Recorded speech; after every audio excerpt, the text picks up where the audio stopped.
Bonjour Madame Quesada. Bonjour monsieur. Je viens vous interroger au titre, d'une part, du collectif de sauvegarde des cimetières d'Oranie. J'avais déjà interrogé Madame à ce sujet. Alors je viens aussi vous interroger afin que vous me disiez, je sais ce que c'est ce collectif, mais expliquez-moi un petit peu pour les auditeurs ce que c'est que ce collectif. Eh bien, ce collectif a été créé en 2004 lors d'un voyage en Oranie où nous étions environ 400. Nous retournions au cimetière après 15 ans d'absence due aux années islamistes. Donc la dernière fois, c'était en 1989. Le cimetière Tamazouet et les cimetières d'Oranie étaient encore, disons, acceptables. Et 15 ans après, en 2004, nous avons retrouvé l'horreur. Nous étions tous avec nos bras chargés de fleurs et nous ne trouvions même pas nos Et vous ne tombes. pouviez pas les déposer à l'endroit des sépultures et de vos familles? Non, parce que nous ne les trouvions pas. Vous ne les C'était dans trouviez un tel état. D'abord avec des broussailles partout, et puis ensuite des tombes éventrées, profanées, saccagées. Donc nous ne trouvions plus où poser nos fleurs. Le président du collectif de sauvegarde des cimetières d'Oranie est M. Antoine Candela. Exact, M. Antoine Candela, qui est très connu dans la communauté pour avoir été... Et très actif. Et très actif, pour avoir été le fondateur avec M. Roca du sanctuaire de Notre-Dame de Santa Cruz.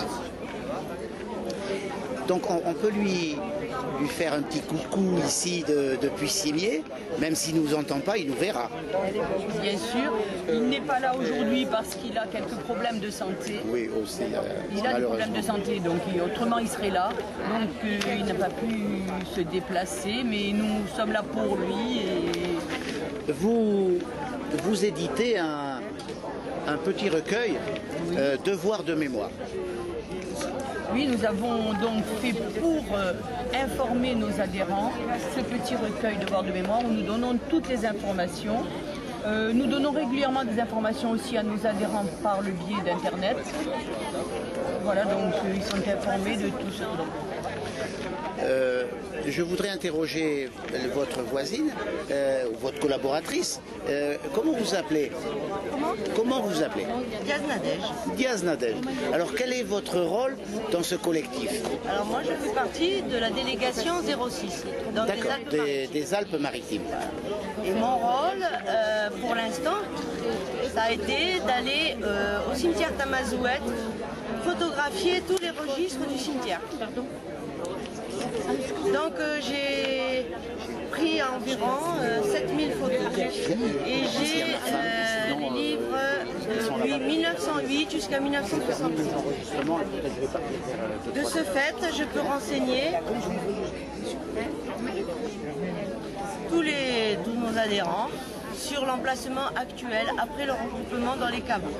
Et vous arrivez avec ce collectif à remettre en état des sépultures, écoutez, ou les regrouper? Les regrouper, c'est le gouvernement qui a décidé, les deux gouvernements.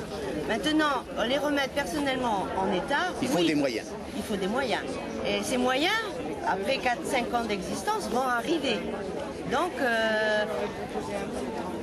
ça va se faire. C'est en train de se faire. En relation, et ils nous prennent environ 9000 € par carré. Ah. Donc ça fait cher. Un carré, ça représente 200 tombes. 200 tombes. Oui. Voilà. Donc petit à petit, les choses vont se faire. Et si le gouvernement nous aiderait, ou les municipalités, eh ben, on irait plus vite. Bien sûr. Le livre que vous avez là, c'est un état de l'état des tombes ou un répertoire?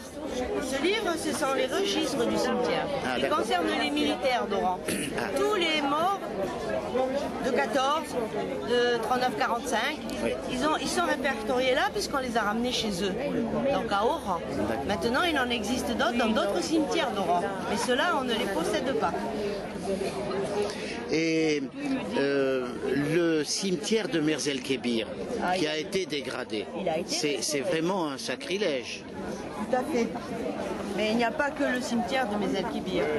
Tous les cimetières. Militaires Bien sûr. et européens. Voilà, ben, je vous remercie de m'avoir